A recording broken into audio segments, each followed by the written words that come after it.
हमारे सामने अब सवाल खड़ा हो गया, क्या ये भारत जिसका संविधान जब रचा गया और जिसको उस वक्त की 33 करोड़ जनता ने स्वीकार किया, तो धर्मनिरपेक्ष संविधान है, उसमें सभी धर्मों को अपना आचरण करने का, व्यवहार करने का अधिकार दिया गया है। वो स्वतंत्रता है, वो मूलभूत अधिकार है।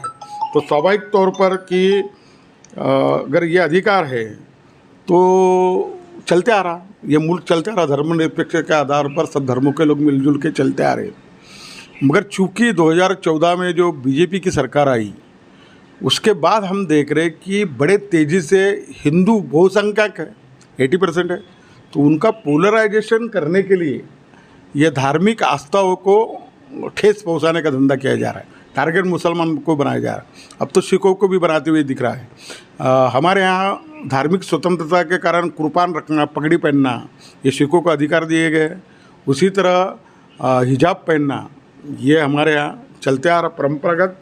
भारतीय संविधान ने उसके ऊपर कभी आक्षेप नहीं उठाए, ये रीति रिवाज चलते आ रहे थे।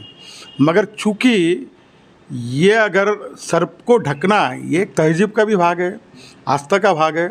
भारतीय अध्यात्म में भी, हिंदू अध्यात्म में भी सर को ढककर ही प्रार्थना की जाती है। ये सब होने के बाद उसको टारगेट बनाकर, वो हिजाब को लेकर टारगेट बनाकर हल्ले करना, और कश्मीर फाइल्स पिक्चर आने के बाद ये बहुत तेज़ी से बढ़ गया है। तो आपको तो ये कश्मीर फाइल आने के बाद उसके तथ्य गिरीश वशिष्ठ ने सामने ला लिए कि 2014 में 13 में कश्मीर की आतंकवादी घटनाएं, उसका प्रमाण 150-200 पर आ गया था, जो 2014-15 से बढ़ते हुए अब 2000 के ऊपर हो गया। तो बड़े पैमाने पर आतंकवाद बढ़ गया। तुमने 370 धारा हटा के कंट्रोलिंग करने की, यानी नॉर्मल सी थी मनमोहन सिंह के काल में, वो नॉर्मल से ख़त्म होकर आतंकवाद बढ़ा। 370 आने के बाद तुमने पूरा फौज के हाथ में देके कंट्रोल करने की कोशिश की, मगर दिनों दिन हमारे कश्मीर आतंकवादी कार्रवाइयाँ बढ़ रही है, वहाँ का नौजवान आतंकवाद का शिकार बन रहा है। तो तुम बीजेपी वालों के पूरे 370 हटाने का मुद्दा भी नाकाफी साबित हुआ, गलत साबित हो गया है। उसको छुपाने के लिए कश्मीर फाइल के माध्यम से जनता को भड़काने का, हिंदुत्व को भड़काने का, जो मुसलमानों को टारगेट प्रयास किया गया, तो ये सब ढंग सामने आ रहे हैं। आप अब कुर्बान को ले जाने के लिए हमारे मेट्रो स्टेशन पर, अब मेट्रो स्टेशन के अपने दस्तूर है, तो वो लागू नहीं कर सकते। रेलवे स्टेशन में कुर्बान लेकर और पगड़ी पहनकर जाने पर कोई रोक नहीं है। तो वो मेट्रो स्टेशन पर ताबड़तोड़ प्रशासन ने कार्रवाई करना चाहिए कि ये धंधे बंद किए जाए। हमारा देश चलेगा संविधान के आधार पर, हमारा देश चलेगा नागरिकों को जो दिए हुए मूलभूत अधिकार, वो धार्मिक आस्था करे, शिक्षा करे, पढ़ने करे, व्यापार करने करे, उसको अगर कोई चोट पहुंचाता है तो हमारे देश के संविधान पर ही वो हल्ला होता है। तो प्रशासन की जिम्मेदारी है कि ऐसी घटनाओं को ताबड़तोड़ रोके। स्कूलों के अपने दस्तूर हो गए, पहले क्यों चलता था, अब क्यों नहीं चलेगा?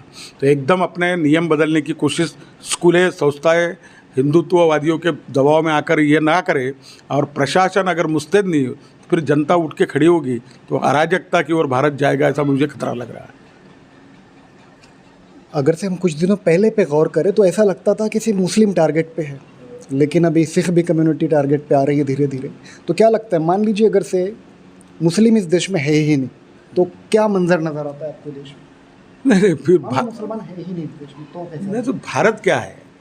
भारत की तहजीब ही ये जो है, हम बचपन से देखते रहे। मतलब गोलीबार चौक का पुश्ते नहीं था, मोइनपुरा हमारा नज़दीक में था, शाम को लस्सी पीने जाना, वो तहजीब, एक में के आदान प्रदान, और उसके कारण हमको मुसलमानों को समझने में बहुत सहूलियत मिली, एक में को हम समझ पाए।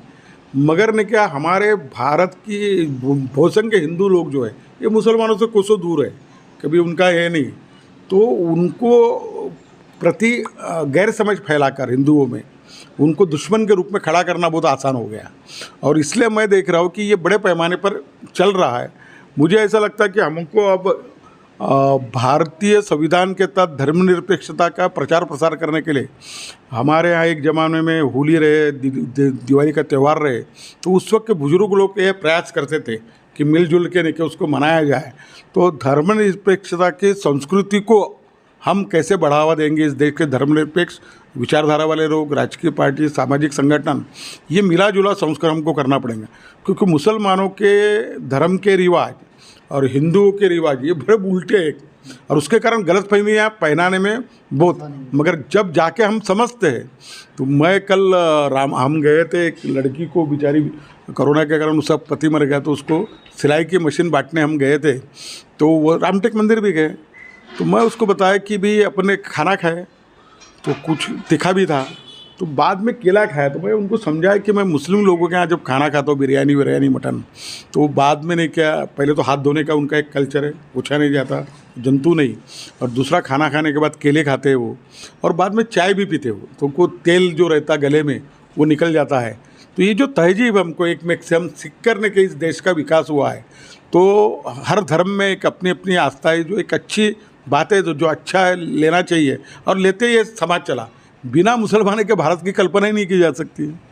अगर इस देश में मुसलमान है तो क्या कैसे बात, मान लीजिए नहीं है मुसलमान, नहीं है मुसलमान, आता है आपको देश में? नहीं, अगर मुसलमान नहीं है तो फिर बाकी बौद्ध है, जैन है, हिंदू है, क्या होता फिर मंजर? नहीं मंजर में क्या होता है, अगर धर्म के नाम पर राजनीति करनी है तो वो बुद्ध को टारगेट बनाएंगे, वो जैनों को बनाएंगे, वो सिख धर्म को टारगेट बनाएंगे, तो उसकी ओर जा रहे हैं ना वो। ये चाहते क्या है? हाँ, चाहते क्या है, क्या चाहते हैं?